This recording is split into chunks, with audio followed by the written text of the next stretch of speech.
இப்போ விஜய் வந்து ரீசெண்டா இப்போ மகளிர் தின விஷயத்துல பேசியிருக்காரு. வருஷத்துக்கு மகளிருக்கு வந்து 6 சிலிண்டர் கொடுத்துருக்காரு சொல்றாரு. அப்புறம் மாசம் 2500 கொடுக்குற மாதிரி சொல்றாரு. இந்த விஷயத்தை எப்படி பாக்குறீங்க? இல்ல ஆல்ரெடி இப்போ ஸ்டாலின் வந்து 1000 rupees ஆல்ரெடி கிரெடிட் பண்றாங்க. பட் ஆனா எல்லாருக்குமே போய் சேர்றது இல்ல. இப்போ எங்களுக்கே பாத்தீங்கன்னா எங்க பேரண்ட்ஸ் கிடைக்கிறது கிடையாது, எங்க அம்மாவும் கிடைக்கல. எங்களோட ரேஷன் கார்டு அவங்க என்னன்னா குறிப்பிட்டு சில கேட்டகரி ரேஷன் கார்டு அதுக்கு மட்டும் தான் கொடுக்குறேன்னு சொல்றாங்க. மேபி இப்போ எல்லாருக்கும் கிடைச்சா யூஸ்ஃபுல்லா இருக்கும். அதே மாதிரி சேஞ்சஸும் இருக்கும்ல. இப்போ டிஎம்கே ஏடிஎம்கே தாண்டி புதுசா டிவிகேங்கிறது பாப்போம் என்ன பண்றாங்க அப்படின்னு. எல்லாருக்கும் ஒரு சான்ஸ் கொடுக்குற மாதிரி கொடுத்து பார்த்தா.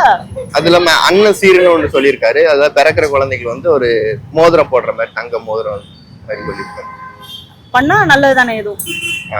இல்ல மத்த கட்சிகளோட இவர் பண்றது எந்த விதத்துல டிஃபரெண்டா இருக்குன்னு டிஃபரெண்ட்னஸ் தாண்டி சொல்றதுக்கு என்னன்னா, ஆல்ரெடி இப்போ வந்து ஃபர்ஸ்ட் இருந்ததுக்கும் இப்போ இருக்கிறதுக்கு என்ன ஃபர்ஸ்ட் என்ன சொன்னாங்க, ப்ரீவியஸா வந்து இது மன்னர் ஆட்சியா இருக்கக்கூடாதுன்னு சொன்னாங்க. பட் இப்போ அப்படிதானே நடக்குது. டிஎம்கேல பாத்தீங்கன்னா அவங்க அப்பா இருந்தாரு, அதுக்கப்புறம் ஸ்டாலின், இப்போ ஸ்டாலினோட பையன். அப்படி இருக்கிறதுக்கு புதுசா வந்து பாக்கட்டுமே. எப்படியா இருந்தாலும் எல்லாரும் எதையோ ஒரு ஃபேக் பண்றதான் செய்யறாங்க, சுரண்டிக்கிட்டு தான் இருக்காங்க.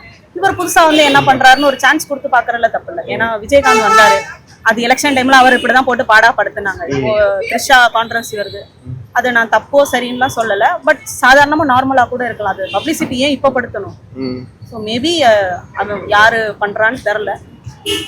பர்சனல் வேற இது வேறங்கிற தாண்டி அவரோட பர்சனலுக்குள்ள போவேனான்னு சொல்லல. பட் இது எலெக்ஷன் அவரோட ஓட்டு போட்டதுக்கு அப்புறம் அவர் மக்களுக்கு என்ன பண்றாருன்னு பார்த்துட்டு டிசைட் பண்ணுவோம். அது கூட இந்த இதுல ஃபங்க்ஷன்ல சொல்லியிருக்காரு, இந்த மக்கள் பிரச்சனையை நான் பாத்துக்கிறேன், இந்த பிரச்சனைலாம் நீங்க எதுவும் ஒரி பண்ணிக்காதீங்க. ஆமா, அதுதான் சொல்றேன். எல்லாருக்கும் ஃபேமிலி செப்பரேட். இப்போ நம்மளே ஒரு ஆஃபீஸ்க்கு போறோம்னா office work separate, family work separate. அது அவரோட பர்சனல். இது இவரோட நமக்கு தேவை. அவர் எப்படி நம்ம மக்களை எப்படி பாத்துக்கிறாரு. இப்போ பெண்கள், நமக்கு இன்னொரு விஷயம், பெண்களுக்கு இதை செய்யறேன் மோதிரம் போறேன் அதெல்லாம் தேவையில்ல. சேஃப்டி இருக்கணும்.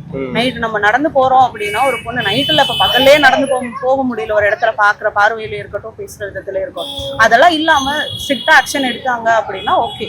பிகாஸ் ஏன்னா ஆட்சிக்கு வர்றவங்க அவங்க எல்லாம் மேல இருக்காங்க. ஸோ அவங்களோட குழந்தைங்களுக்கு எல்லாம் எதுவும் ஆகாது. பட் எல்லாருக்கும் ஒரு ஃபேமிலி இருக்கு, அவங்களோட குழந்தைங்க எல்லாம் வெளியில போறணும், ஃப்ரீடமா போகணும்னு நினைப்பாங்க. ஸோ அதெல்லாம் சேஃப்டி ஃபர்ஸ்ட் வந்துச்சுன்னா பெட்டரா இருக்கும். பொண்ணுங்களுக்கு இதெல்லாம் நீங்க செய்ய வேணாம். என்னது மோதிரம் போடுறது, அதுக்கப்புறம் அந்த அமௌண்ட், அதெல்லாம் தாண்டி சேஃப்டி ஃபர்ஸ்ட் இருந்துச்சுன்னா ஓகே.